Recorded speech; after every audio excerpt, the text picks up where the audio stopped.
Contextualizando, Core Web Vitals é um conjunto de diretrizes e métricas criados pelo Google em 2020, mas que só veio para valer em 2021, que definem orientações sobre os pontos de qualidade essenciais da experiência do usuário em páginas web. Achou complicado? Então eu vou simplificar. Ele é um monte de regrinhas que devemos seguir, visando sempre o usuário, para que o Google não te puna nos resultados de pesquisa e você possa aparecer bem na fita. Se você quer saber o porquê das Core Web Vitals serem agora o centro de tudo que se usa em SEO, é melhor acompanhar a gente nesse vídeo.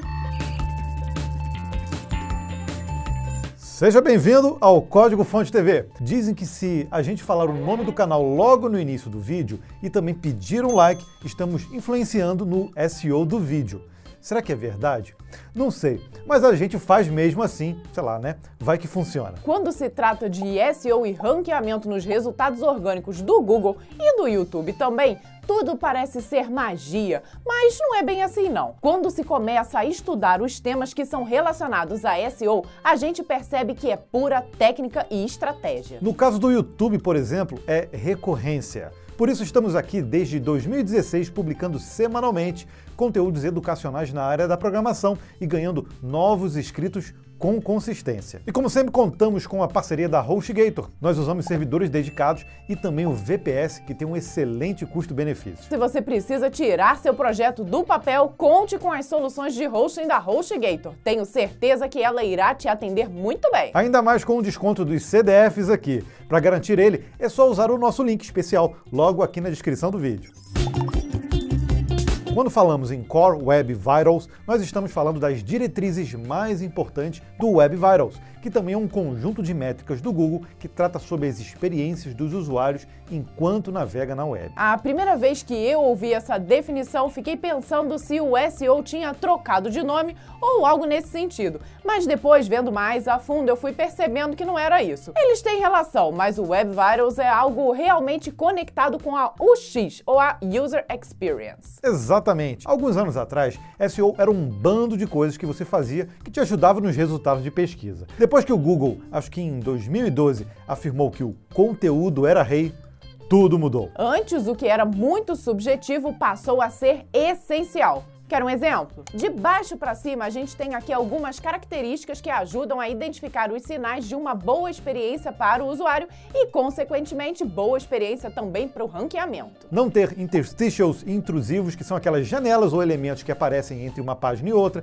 ter HTTPS, navegação segura e site responsível, são características técnicas que ajudam nessa pontuação. Podemos dizer que essas características já são aí meio véio de guerra, né? E bastante conhecidas. A novidade é que quando falamos em Core Web Vitals, estamos falando basicamente de três coisinhas: carregamento, estabilidade visual e interatividade. Isso sim são métricas que para alguns profissionais SEO era teoria da conspiração, mas para outros sempre foram fatores relevantes e eles estavam certos. Essas métricas surgiram justamente para trabalhar junto com as que já existiam, então vamos conhecer com mais profundidade cada uma delas. Quando falamos antes em carregamento, nos referíamos ao LCP, que é a tradução para Largest Contentful Paint, que mede o desempenho de carregamento do conteúdo principal da página, ou seja, aquilo que está visível para o usuário naquele momento. O famoso above the fold, ou conteúdo acima da dobra. Para oferecer uma experiência satisfatória para os visitantes, a recomendação é que o LCP ocorra dentro de 2,5 segundos após o início do carregamento da página. Ou seja, se sua página levar mais de 4 segundos para aparecer algo na tela, você com certeza não estará entregando uma boa experiência para o usuário. Que tal um exemplo para clarear de vez o funcionamento do LCP? Estamos aqui carregando a página de login do Instagram. O FCP, o First Contentful Paint, ou para simplificar, a primeira coisa que aparece na tela é o responsável por já dar um grau de experiência para o usuário. Nesse caso, é a logo do Instagram mostrando que algo está carregando. Na etapa seguinte, já podemos dizer que temos o LCP trabalhando. Os elementos vão carregando progressivamente. O tempo efetivo de carregamento é quando o maior elemento da tela aparecer. Existem muitas formas e técnicas de melhorar o LCP. A primeira, que é a mais óbvia, óbvia diz respeito à velocidade de carregamento, ou seja, o tempo de resposta do servidor influencia deveras nesse quesito. Por isso, já falamos aqui em outro vídeo da importância de escolher boas soluções de hospedagem e também utilizar CDN para conteúdos estáticos. Além disso,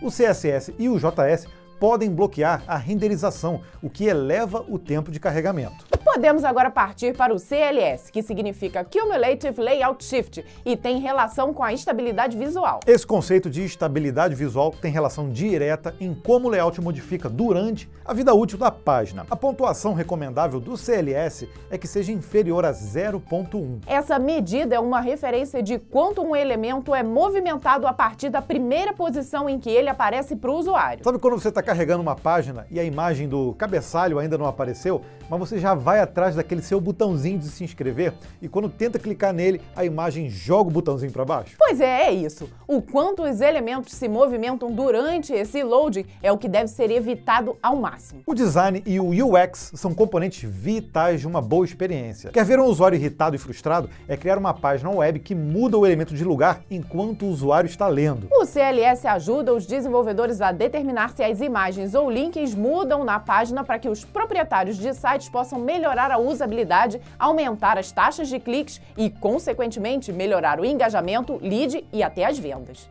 E finalmente, chegamos ao FID, ou First Input Delay, que pelo nome já dá para desconfiar o que é, não é mesmo? O FID mede a interatividade. Ele é medido em milissegundos, que é o tempo entre a primeira entrada do usuário com a página, quando clica ou toca em um botão ou usa um controle personalizado até o momento em que o navegador está pronto para responder essa interação. O FID é uma das métricas que o Google utiliza para medir a capacidade do atraso para a primeira entrada pelo usuário em uma página web, qualificando a experiência do usuário ao tentar interagir com páginas que não respondem. Por essa razão, o feed com até 100 milissegundos é considerado bom para os padrões de usabilidade. O feed mede a capacidade de resposta de uma página durante o carregamento. Ele se concentra apenas em ações discretas, como cliques, toques e pressionamentos de tecla. Outras interações, como rolagem e zoom, são ações contínuas e têm restrições de desempenho bem diferentes, até porque os navegadores costumam ocultar essa latência. O problema todo aí, como sempre, é de percepção pelo usuário. Se o navegador estiver ocupado, por exemplo, com o processamento de um arquivo JavaScript muito grande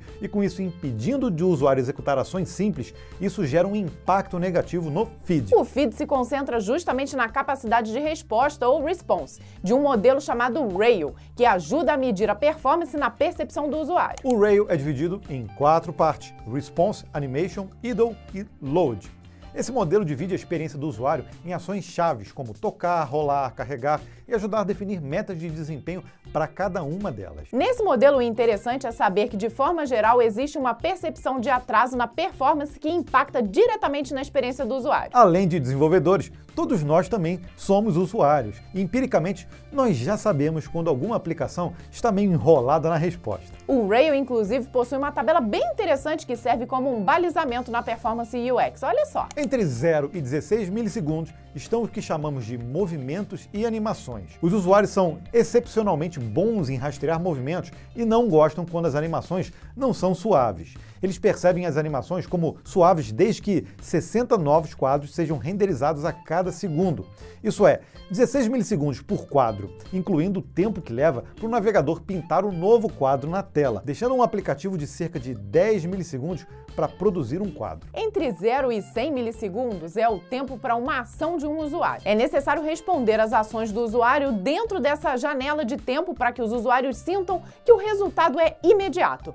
Caso contrário, a conexão entre a ação e a reação é quebrada. Entre 100 milissegundos e 1 segundo é o range de tempo que dá a sensação de um processamento de tarefas. Dentro dessa janela de tempo, as coisas parecem parte de uma progressão natural e contínua de tarefas. Para a maioria dos usuários na web, carregar páginas ou alterar visualizações representa uma tarefa. Com mais de 1 segundo, os usuários perdem o foco na tarefa que estão executando. E, finalmente, a partir de 10 segundos, a frustração é generalizada. Os usuários tendem a abandonar as tarefas. Eles podem ou não voltar mais tarde. A pergunta que fica é: como é que eu faço para verificar se minha página está adequada ou não ao Core Web Vitals? Tem duas ferramentas do próprio Google que já vão te dar uma luz em como resolver 90% dos problemas. O Google PageSpeed Insights e o Google Search Console. Ou seja, essas ferramentas são essenciais em ter no seu cinto de utilidades quando for trabalhar com SEO e UX no seu projeto. Lá você terá insights, Google Insights, PageSpeed Insights, como fazer pré-carregamento de JavaScript e CSS, por exemplo, além de instruções de como eliminar bloqueios de renderização e dicas de como compactar seus assets, como imagens, arquivos JS e CSS. Podemos afirmar então que para ir mais a fundo nas métricas do Core Web Vitals é necessário um conhecimento mais abrangente de outras técnicas e métricas para conseguir chegar em um resultado satisfatório. E você, achando aí que é molezinha ficar nos primeiros resultados de busca do Google. Hahaha. Espero que esse vídeo tenha te dado uma luz sobre esse tema. Deixa aquele like que nos ajuda a continuar com o nosso canal e não esqueça de comentar qual é a sua experiência em temas relacionados a SEO. Um beijo no coração de vocês e até um próximo vídeo. Tchau, tchau! Depois dessa enxurrada de informações, eu tenho certeza que você vai querer continuar com a gente nessa temática de SEO. Por isso, a minha recomendação é você correr agora nesse vídeo aqui, ó, sobre SEO. Se eu fosse você, clicaria agora mesmo, viu? Antes da gente terminar de falar. Até porque, né, gente, quando a gente terminar, o YouTube vai sumir com essa...